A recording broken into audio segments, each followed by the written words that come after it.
Okay, I'm recording. I'll go on mute and let you get started. All right, thank you. Okay, so my name is Mistress Adena daughter. I'm from Namron, and I have agreed to do a quick and easy class on being the baronial treasurer. I want to preface this with, this isn't the official treasurer training class that you have to take to become warranted. This is just a little alleviating fears I think that people sometimes have when it comes to taking classes and when it comes to becoming a treasurer and it comes to financials.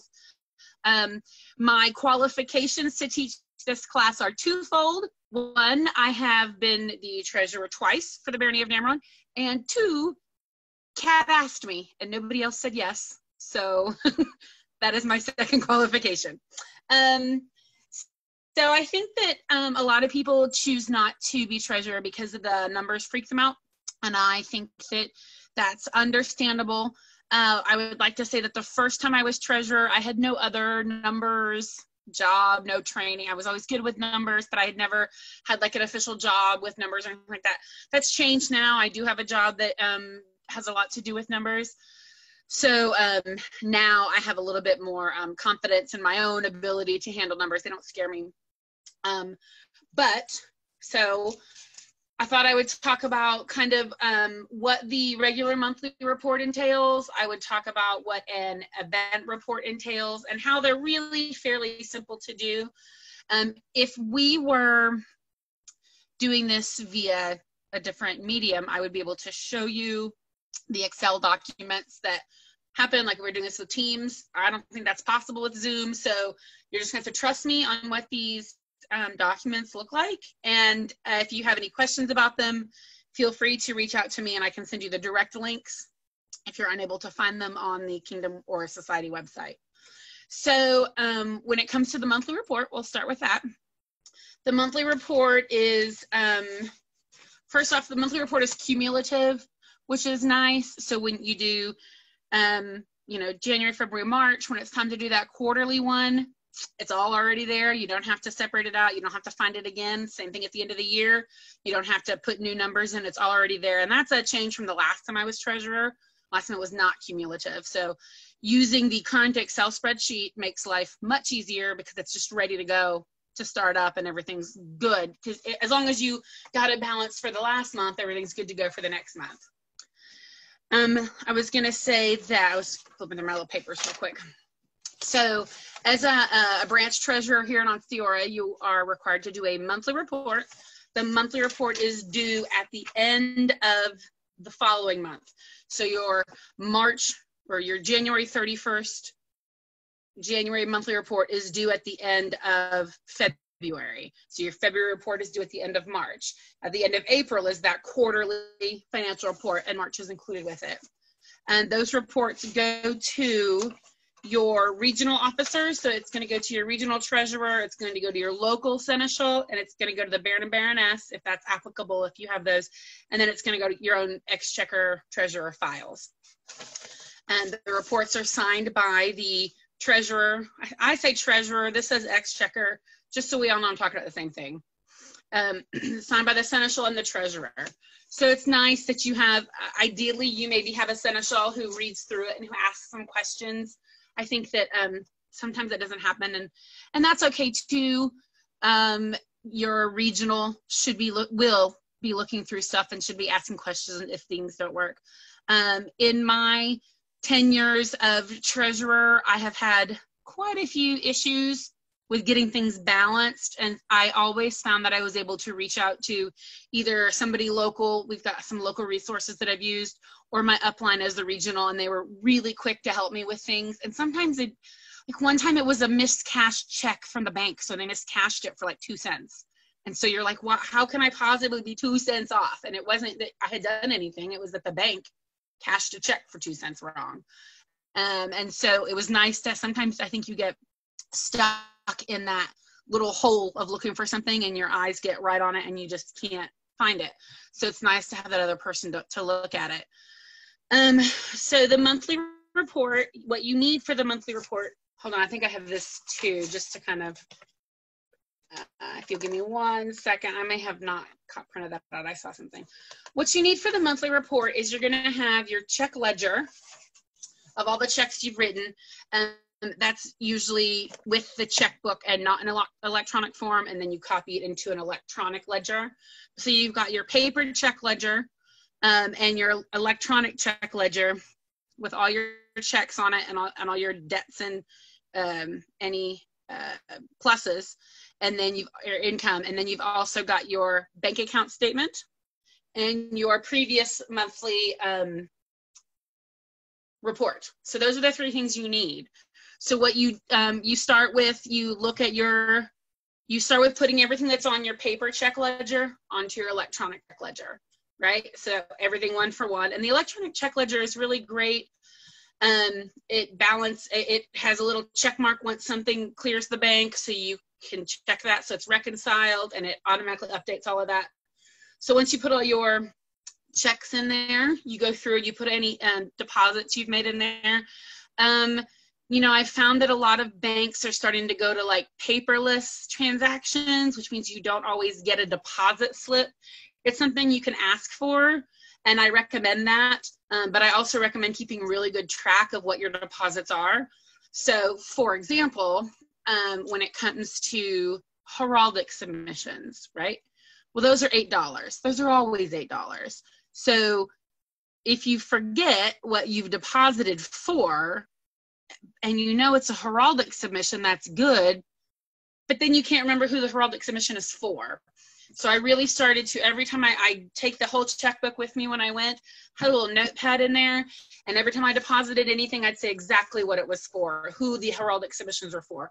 There is a heraldic submission form now that they've started to do, a tracking form that you fill out when you send a check off, but that doesn't go with the check that goes, you know, to the bank. So that could be confusing. But so that was something I really recommend, is writing down every deposit that you make and exactly what it's for. It could be a donation, you know, when it's a big giant month end, or event end, you know that, but still write it down just so you don't get confused.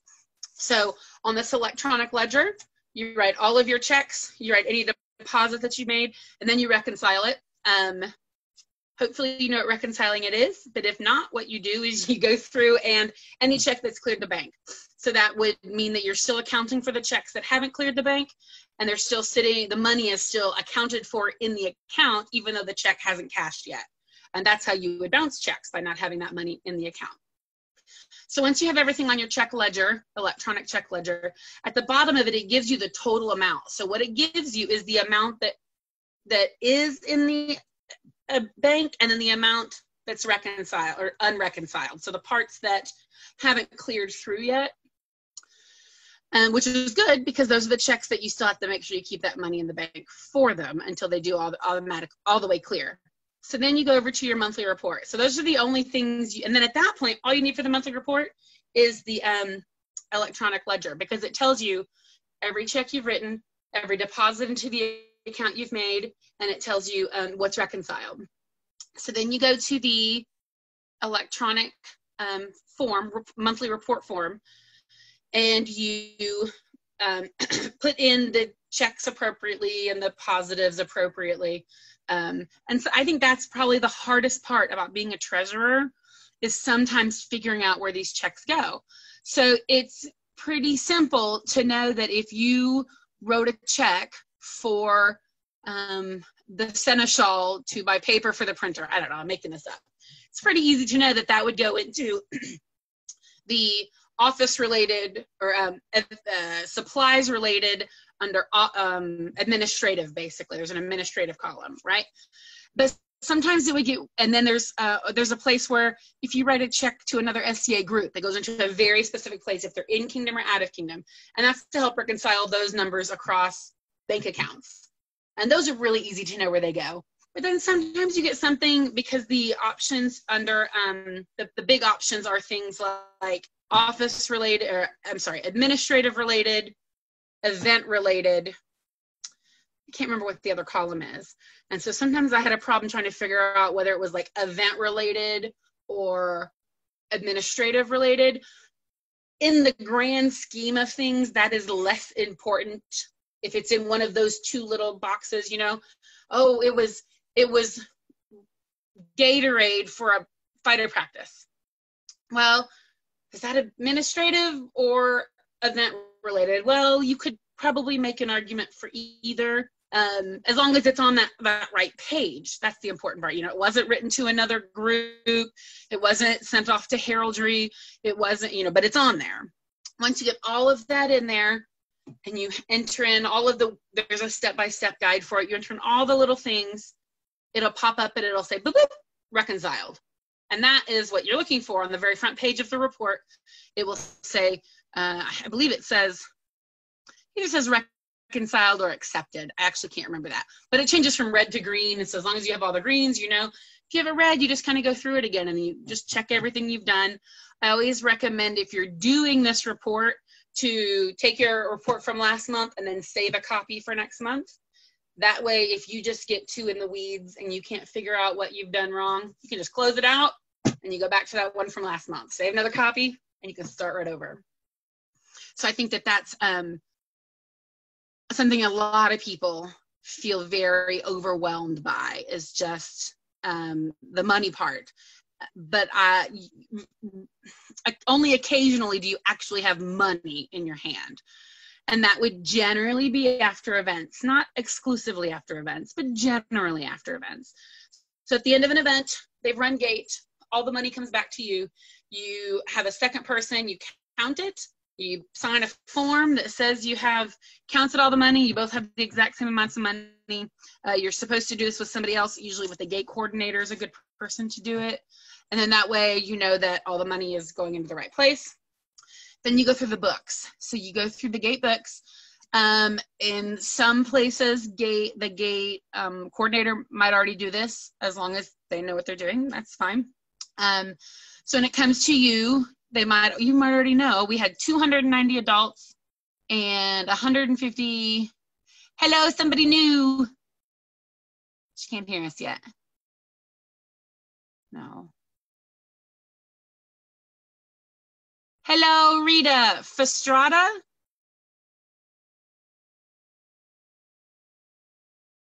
Are you there, Rita? Yes, I am. Sorry, I had a hard time getting in. No, it's okay. Oh, you know I'm what? sorry. It's usually me. No, it was on my end. My internet was just not connecting. Sorry. Gotcha. Okay, no problem. No problem. So real quick, is it Fastrada? Yes. Okay. Fastrada. So real quick, my name is Mistress Adena Tarek's daughter. I'm from Namron. This is not like the official you get to be treasurer class. This is just a quick and easy. Here are some of the things I think people have problem with becoming treasurer, or why they don't want to be treasurer, how it's maybe easy to overcome. My qualifications are I've been treasurer twice, and Kat asked me and nobody else said yes. So. Well, that's great. I just recently signed on to become the deputy to our treasurer in Stargate. Oh, great. Great. So you guys are both, you and Alessandro, you guys are both South. Where did Alessandro say he was from? Bonwick? Yeah. Yeah. Yes. Oh, awesome. Great. Well, so welcome, Rita. I hope maybe you learn a little bit. I don't anticipate that you will learn details a lot, but I think this will be good. I just think it's good. Okay. Up till now, I basically talked about, I think that a lot of people have problems or are apprehensive about becoming treasurer because they feel like they're afraid of money stuff. It can seem overwhelming.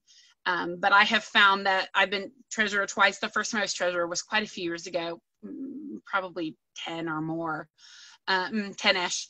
I found that many people were willing to help me if I had any issues. And so there are tons of people who you can reach out to. Somebody could reach out to me if they needed to, and I could help with what I can help with. I have done that for the person who took over for me. So I always like to tell people that, here's what I like to tell people. As long as you are depositing money in the bank and writing checks appropriately, you'll be fine, as long as you're communicating problems with you might be having with reports, right? Like, you can't just stick the money in a closet. That's not good and could get you banished. And you can't fraudulently write checks. that could get you banished. But if you stay away from fraudulently writing checks and sticking money in the closet, you'll probably be okay as long as you're, working with stuff. When it comes, I was starting to talk about event reports. Ideally, you'll get the event paperwork from the gate coordinator. They talk about how in order to kind of checks and balances, not having the treasurer be the gate coordinator, sometimes you just can't find anybody to be the gate coordinator. But if you can add that separate person in there, it helps for counting money at the end of the event. It helps for signing the paperwork. And it also is an added level of protection for you because you've got another person who's doing this instead of you only being the only one who's handling all the money, like at the end of everything. So ideally at the end of an event, you get the paperwork. You go through the paperwork and you add up all the adults and you add up all the kids and you add up all the feasts and any other fees there might be. And you go through and you do the event report. The event report is due 10 days, not 10 working days, 10 calendar days after the last day of the event. So it's very important that you communicate with everybody before that they need to bring their receipts to you as soon as they have them, or at the event. I used to tell people that they had to get those events to me, those reports, the receipts to me at the event, or by the Sunday night of. Like if I knew I wouldn't be doing the report Sunday night, and that way Monday morning I could start working on it. And then if there is a little straggler, you could kind of deal with that.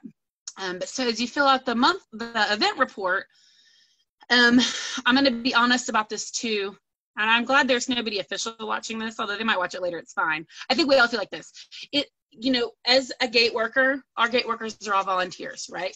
They have likely taken or should have taken the gate class, but that does not mean that everything always comes out totally even in the end. I've never had huge discrepancies. Like if you were missing straight $200, it's pretty obvious that there's likely something going on. But there's almost always little discrepancies, and we're talking a couple of dollars, not even big dollars. Sometimes it's like $8, and you're like, gosh, how did somebody miscount $8? Or it might be one site fee's worth. And so in those cases, you kind of go through it, make sure you haven't missed somebody, especially if it's a real nice round number, like one site fee's worth. What often happens to the gate coordinator or at gate, if somebody shows up as gate is closed, they'll just give the gate coordinator $10, their site fee. Or I've had people hunt me down later. Oh, you're the treasurer? I didn't get here before 2 o'clock when gate closed. Here's my $10. So when you're doing this report and it doesn't reconcile, you don't have it. I have never been short when it came to money. It's always been I had more money than I was supposed to. So all of those get counted as donations. So your event report is nice and it reconciles and it's even. If you are short, even if it's a little bit, I would still communicate that fairly quickly to your seneschal and your baron and baroness, and maybe the event coordinator. They're not quite event steward. They're not quite as involved with it. And I would communicate that to your regional. Especially if you were a lot short, you would definitely want to very quickly communicate that. You might not know at the event that you were short or a lot short, because you usually don't count the money as a whole until the end of the event, or maybe even the next day. Sometimes that's happened. So you wouldn't know right away, but it's important to let that your upline and your seneschal know if it's a large amount of money that's missing, because you would want to go back and talk to people. When it comes to running the gate, that's kind of why I always suggest we have like check-in line when new people kind of take over, just to kind of look at stuff. I found that family maxes are generally the biggest problem with anybody working gate, because they just get to be the most confusing. Let me see if I can go. I don't remember what I was going to talk about next. Some of this, I remember it was going to have to do with check requests. So check requests are probably the biggest bane of a treasurer's existence, because for every check that you write, every single check that you write, there should be a check request with it, with verification. So if you're writing a check to the event site, you can fill out their request for the event site, especially in that situation where, or if you were writing a check to, if you had a PO box and you were writing a check there, you can fill out that request, but you need to make sure it's completed. And then it's signed off appropriately. So some things that are budgeted only need to be assigned by the treasurer. If it's a non-budgeted item, it needs to be signed by the treasurer and the seneschal, or it might be the seneschal. There might be things that have to be signed by the treasurer, the seneschal, and like a member of the financial committee. It depends on how those local things are set up. I can't actually remember. There's 3 definitions there. So what I would do is every month, and it's hard sometimes to get that check request. I mean, I got to be pretty stern about it. I'm not writing you a check if you don't give me a check request. That's totally fine. But occasionally, I would let somebody write somebody a check without a check request, and then they'd have to give me the receipts. But I'd write it without the check request, and then I'd have to go back. So every month when I did the monthly paperwork, I would also go through it, every check that was written. Right then and there, I would make sure I had a check request for it, and I'd staple the verification to the back of it, and I'd sign it and get it signed. So I found that that worked much easier if I did it every month as opposed to quarterly or even less than that. Because you remember what it was for or maybe who it was to, but it makes it harder to fill out if you're trying to fill it out retroactively. So I really don't suggest that. Definitely require a check request at the beginning.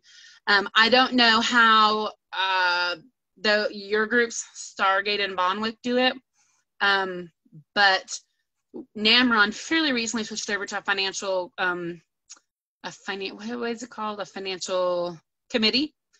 Where before we didn't have a financial committee. And so now the financial committee is the treasurer, the seneschal, 2 members of the populace who all have 1 vote apiece, and the baron and baroness who share 1 vote, so for a total of 5 votes. And so we invoked a rule that we would only write checks at populace meetings and officers meetings, because it got to where, if I chose to write one at an event, that'd be fine. I would do events as well. But as a rule, we would only do those 2 times, because otherwise you'd have people at everything you were ever at, they'd try to get something signed, or hey, I'll swing by your house and get something signed. But you have to have 2 signatures on a check. So that made it really difficult. In particular, in our barony, something that made it a little bit more difficult was that while I was treasurer, my sister was the baroness, which meant that we could sign checks together because we didn't live in the same house. But for optics, I chose not to have her sign a check unless it was very last minute. Instead, I used the seneschal, who luckily lived very close to me. But because at that time it was only the 3 of us were signers. I mean, and the baron would have been the same, right? My brother-in-law. So just in order to make sure that everything was appropriate and looked appropriate, it got to be kind of difficult because if we had to write a check to each other, and so we definitely wanted to have somebody else on there. I would never write her a check and have her be the second signatory, or write myself a check. And so I was always very careful to make sure everybody was there. And at officers meetings, that was always really easy. And populace meetings, it was always really easy because everybody's already there, with very few exceptions. So if you are living in a barony that doesn't have a financial committee, I'm not saying you need to do a financial committee. I am suggesting that if you don't already have some kind of policy in place that talks about specifically when and where checks are written, I do suggest that, because it made a lot of difference, and it made a lot of things much easier overall when it came to signing checks. Let's see what else I was going to look at. Does anybody have any questions while I'm reading through here? All 2 of you? Or Kat? I haven't asked about it, but I'm assuming that most of these official forms, like the check reimbursement, is a kingdom-wide form? Yes. So the check reimbursement is a kingdom form. The event report is a kingdom form, and the gate sheet is a kingdom form. But the monthly and quarterly report, again, it's cumulative, the monthly quarterly report, that is a society form. So if you go to the Instructor and Treasurer, it's really kind of a pain to get to. But if you go to the Instructor, Treasurer, Instructor officers, and then Treasurer website, and then go to it, if you click on the link for forms, it will send you to the society page, and you need to look under exchequer, not treasurer. So the treasurer is the treasurer of the FCA, as our official like finance person. So we are branch exchequers is how they kind of separate it out. I use the terms as synonymously and interchangeably, but technically we are exchequers, from what I understand. I just had a couple of things, Adena. So I know that some groups don't allow anyone other than the gate coordinator to be the treasurer. Like Visa and Foyer is that way. It has to be their treasurer. So you'd have to check on that if, you know, check the financial policy. And then I had a couple of questions for you. So are these forms, are they in Excel or are they in a different, like do you have to have Excel to be the treasurer? They're in Excel, but I used Open Excel, like Open. It's Word, Open Office, Open Office. So I was able to do that. It worked pretty well, but like a lot of the macros had issues with Open Excel. So Excel definitely makes things easier. I know that Kelly, who took over from me, Koya, when she took over, she has an Apple, a Mac. So she had issues. So she actually came to my house to do the reports because she couldn't, I don't know, I've never had a Mac, but Excel doesn't run on a Mac, or I don't know if she found, sorry, my toddler is at the door scratching like a cat. I don't. Yeah, you can get it to run. You can get it to run on there, but you need to have downloaded the Office 365. Which I have on my iPad and my Mac. So yeah. Oh, okay. Well, that's good. That's good. Yeah. That's why I was like, I'm not familiar. So she'd call me with tech support issues, and I'm like, and I'm like, I don't know anything about that. So it's using Excel is the way to do it. Gotcha. However you do it. Gotcha. Yeah, I was curious about that because that kind of sucks that you would have to buy it if you didn't already have it to be that office. I hope that that's not the problem. I have. Through my work, we have Office, and so I get 5 free downloads of like the actual everything. So if somebody local, or even I don't care, needed it, I could always give them one of my free downloads of Microsoft Word or Office. Do you have more questions, Kat? No? Does anybody else have any questions? Oh, I was going to say assets fall under the guys of the exchequer. Assets, they're actually really easy because the Domesday person, the Kingdom Domesday exchequer, will send you what your assets are and the appropriate depreciation and what needs to go on there. So really your only job is to make sure they still exist and to let the Domesday know if you've purchased anything else that falls into the asset category. And to know if it falls into the asset category, it's really limited as to what we use as assets. Since, to my knowledge, baronies and groups don't buy computers or anything. Certainly we don't buy vehicles, and we can't buy land. The biggest things that fall into this are regalia, tents, and thrones are the big ones. I think it's got to be over $500. So those are the things that would maybe go on there. So you just get with Domesday and you say, hey, these are what we bought, or this is what we bought. And when I say over $500, that's like for one item. If you bought $500 worth of Gatorade, that's not an asset. But that would be, you would want to do inventory. Oh, sorry. Go ahead. That's fine. No, I just think you want to do the inventory to make sure those things. Right. I'm sorry, go ahead.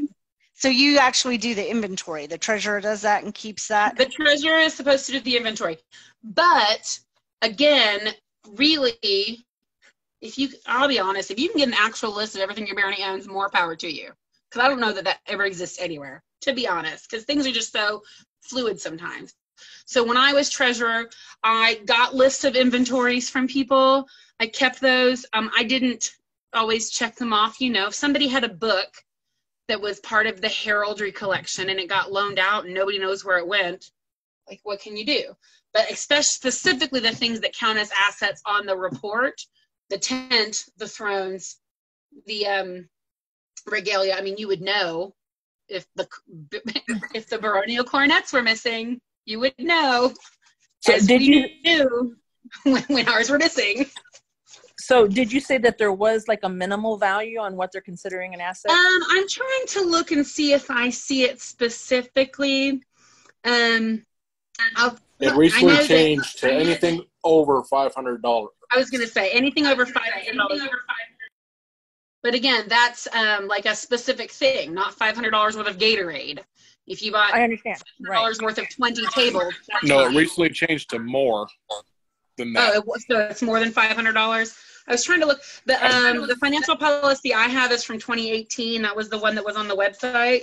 So did I understand? Off the top of my head, I want to say it's anything over $1,500 now. It might be. I was looking.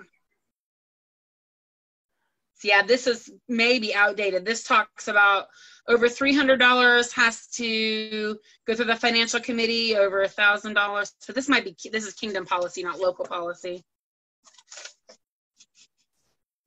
So anyways, it could change. So I'm sure there is a level that it has to go on there.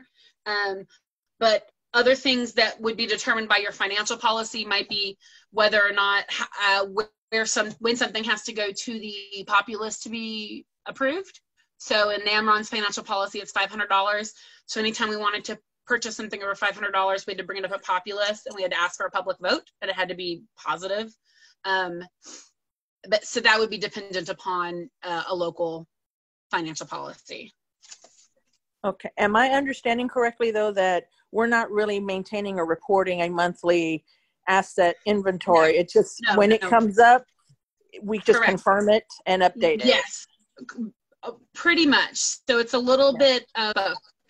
So when it comes to the assets that are on the report, you will get those from Domesday and your job, because they depreciate. So the Domesday is the one who puts them in the depreciation schedules and tells you how much they're worth, or whatever needs to go on the actual end of the year monthly report. Okay. When it comes to the regular list of all the assets that your barony has, that's determined by barony. So in the barony of NAMRON, once a year, when we were doing the financial policy for the next year, reach out to all of the officers, and instead of asking them for a list of everything that they had, I gave them last year's list. Are these still the things that you have? I'm not asking for the name of every book in the library. That would be up to the baron and baroness. If they wanted that, I could ask that. Mine was, do you still have a box or a crate of heraldry books? Yes, I do. Okay, great. We know that those aren't missing anywhere. Some baronies, like the kingdom, have one person whose specific job is inventory. And so I can't remember what they call them. It's some weird, like almost military name, not corpsman or something, I forget. But they have quartermaster. Quartermaster. There we go. I knew. Yes, quartermaster. That's what some baronies call it. And so their job is to kind of keep up with that list. But again, it's not a monthly report thing. It's a once a year. Hey, do you still have these things? Especially if your officers have changed hands. So you might want to make, and that might be something, it's really something the seneschal does as well. Like, hey, are you making sure that you're getting all the stuff from the old herald to the new herald? But that's really more dependent upon your baron and baroness, and the seneschal, and what they ask that you might want to do. Don't you do their yearly budgets at that same time as well for the different officers? Yes. When we do the financial, usually it's about September.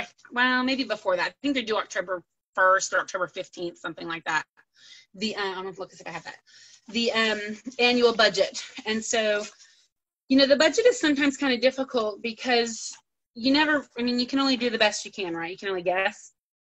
And basically you just guess the best you can. That's it. The budget is due November 30th. So I would usually start it at the September officers meeting.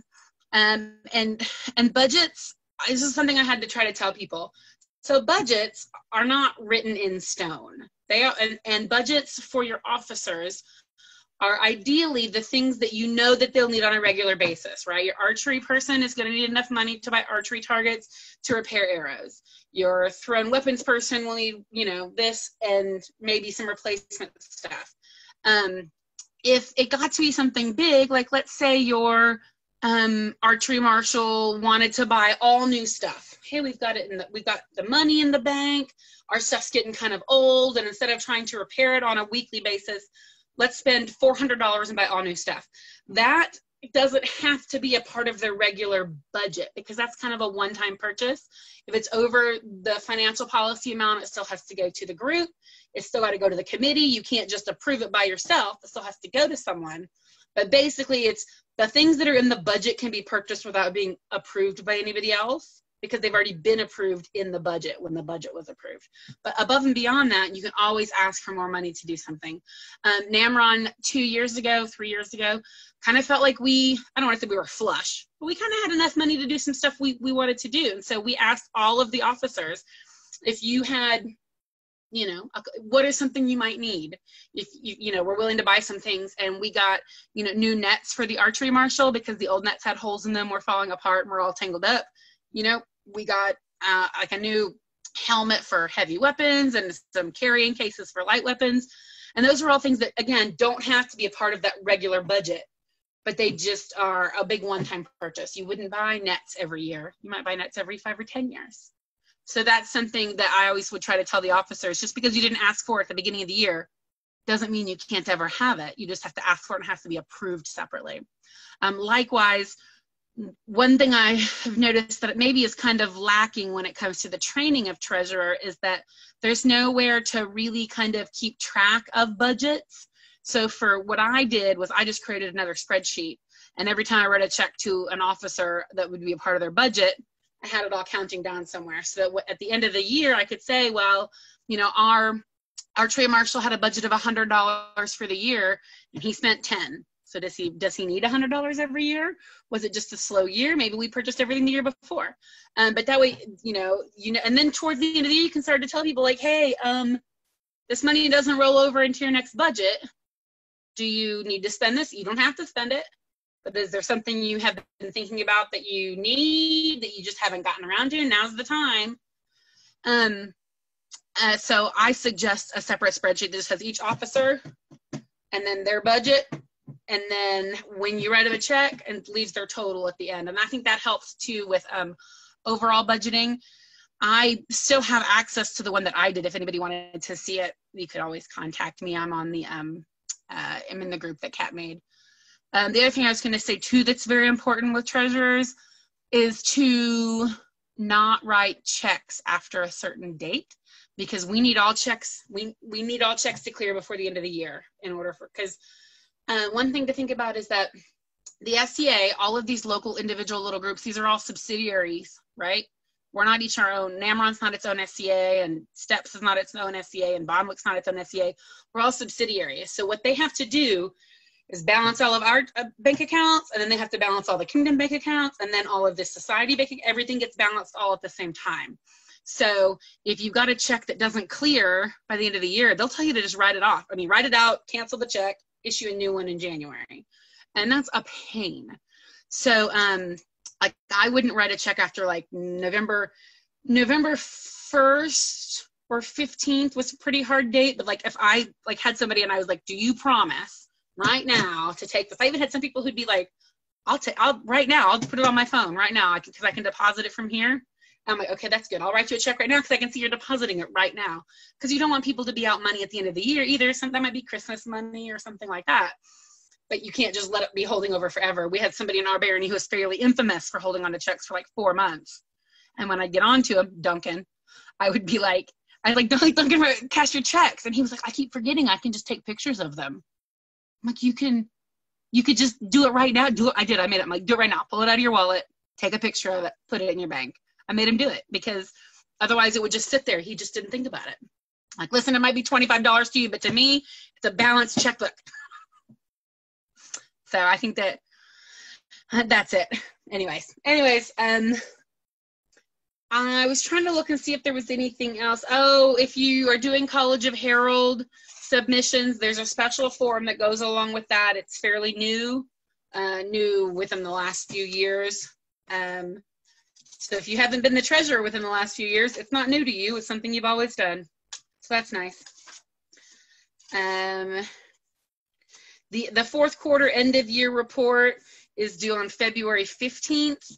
Again, because these are cumulative, usually those are all already done. And so when you get to doing December's, everything's done. All you're waiting for is like that the Domesday information about assets, waiting for that. Sometimes you get it before then, sometimes not.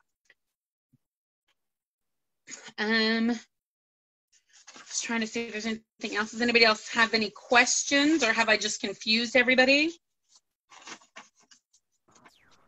No, all good so far for me. Alessandra, are you good? I'm good. Okay, good. Once again, just I'm looking through here. If you have dedicated funds in your bank account, that's something we can have, and they suck to keep track of.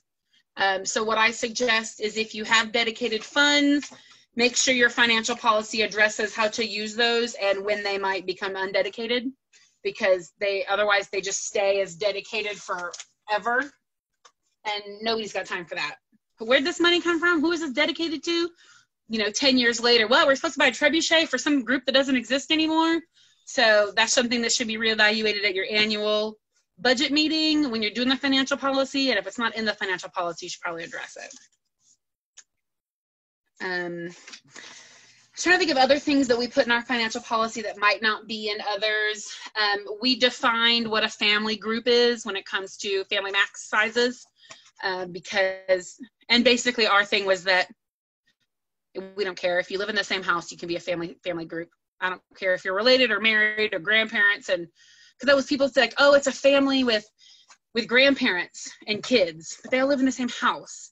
Or we even had one where it was a man and two women, and they were all in a relationship together, and one had kids. And so like, how do you separate those out? So we're like, you know what? If you live in the same house and your finances are kind of all together, be a family. Like, and that made life a lot easier when it comes to family max.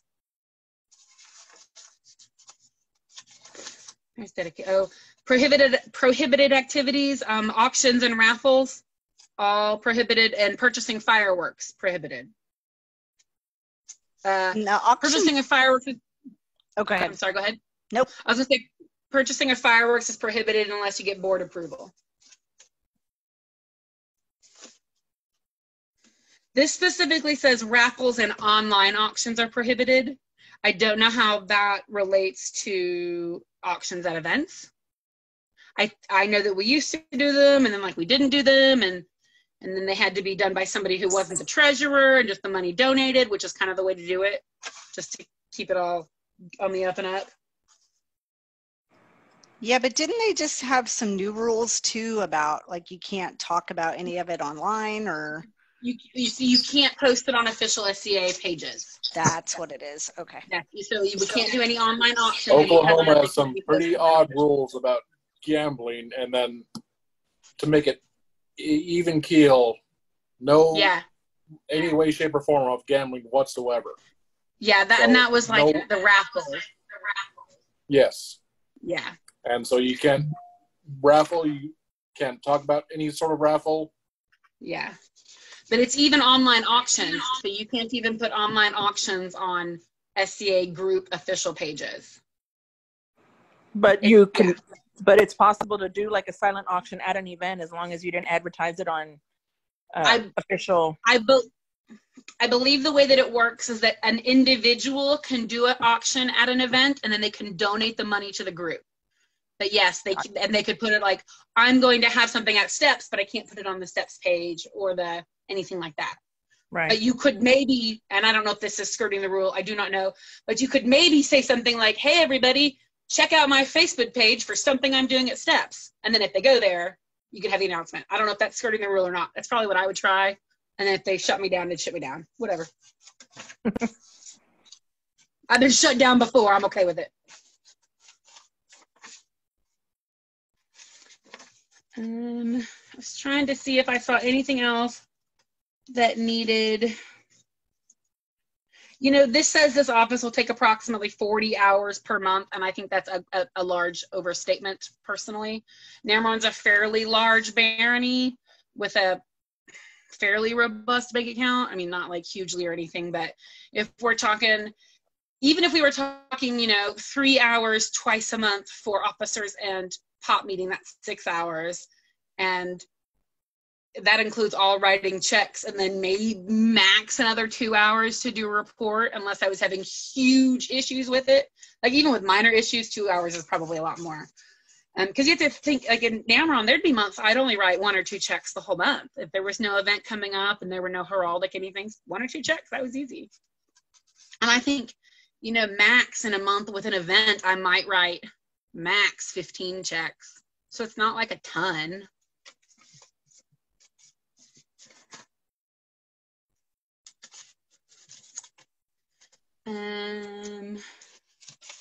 Oh, you know, something just to remember that whenever you have an event, you have to send a copy, and that event report is due within 10 days. You have to send a copy of the event report with a check off to the non-member registration, the NMR secretary. So that has to happen, just as a reminder. That's pretty simple. They'll tell you if they don't get it, so. I have not done anything with electronic reservations, so I can't answer any questions about that at all, not even a little bit. And I think that is all that I have. Unfortunately, I printed out the Kingdom financial policy, which doesn't really do any good. I printed out some other stuff too. Oh, this was the new financial policy. It's not as fancy as the other one. I was going to look in there and see if it talked about assets, if it had the amount in there.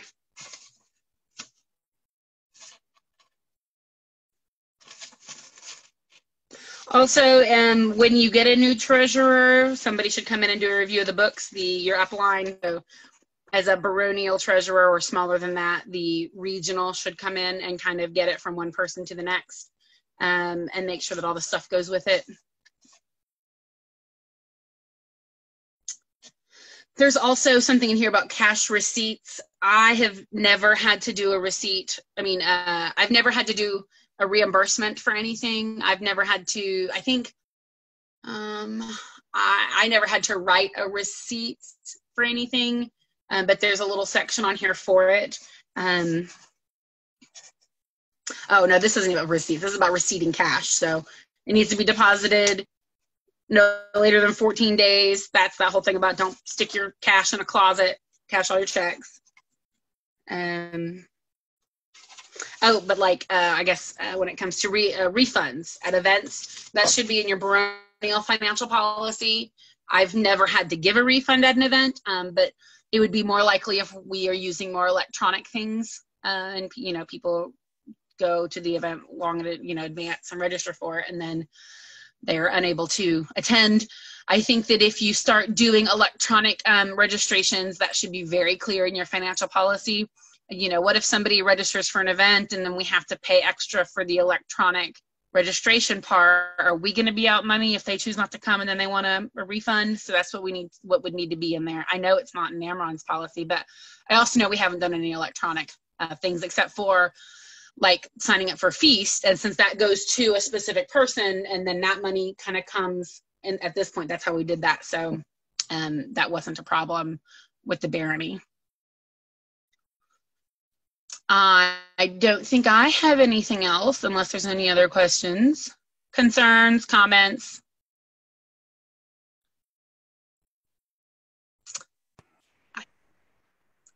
Hello? Oh, yeah. You're there. Oh, there we go.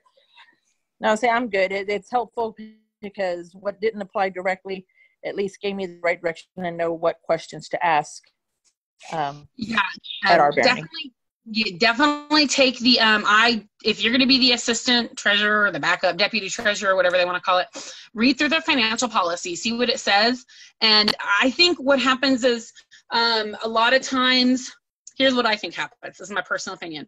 You either get somebody as treasurer who isn't really a numbers person, so they feel overwhelmed sometimes.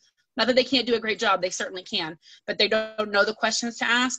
Or maybe you get somebody who is a numbers person, but they do numbers all day. So they're tired of doing numbers on their volunteer thing and they got stuck in this position and they don't want to do numbers. And I think that that's something that happens a lot. I mean, certainly you could have somebody who does numbers and they're really great.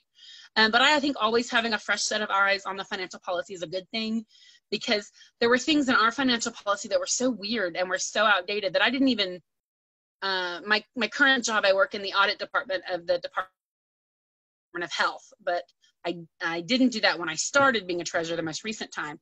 So there were things in there that I was like, why does this even address this? This doesn't have anything to do with anything, you know, because I knew it from my other job now at this point.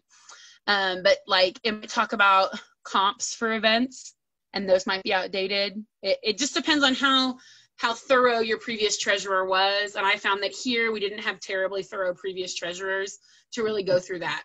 Because when we're talking about a position that changes every 2 years, and a seneschal position who changes every 2 years, and a baron and baroness position that might change every 3 or 4 or 5 years, then it might just be that people don't know what needs to be updated on a regular basis, because, or how it needs to be updated on a regular basis. I mean, they know that the financial policy has to be done, but they don't know what changes to make to it. And so that really needs to be driven by the treasurer. And so I really recommend reading that and just highlight the parts that you think are weird and have somebody explain it to you. Hopefully they know. Yeah, I was surprised at how much I remembered and knew, but I've never been treasurer. It's just from being seneschal and being landed. So I'm like, oh yeah, right.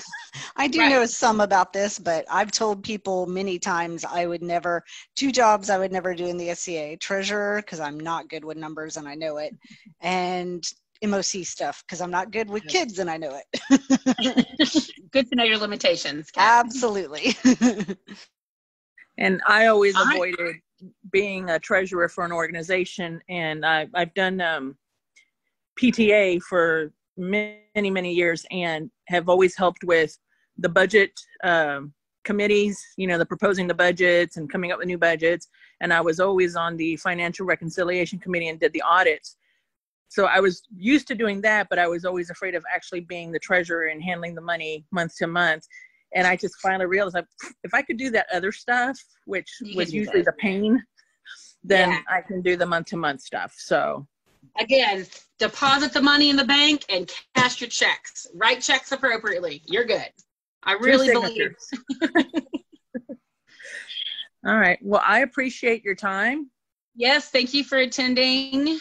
Yes, thank you so much, Adena. I really appreciate it. And I'll get the video posted probably tomorrow for those that want to watch it. No problem. Yeah, if anybody needs to reach out to me, I'm on the, it's Adena Hudson. You can't miss me. Okay. Thank you. All right, guys. Have a good rest of your night. Good night.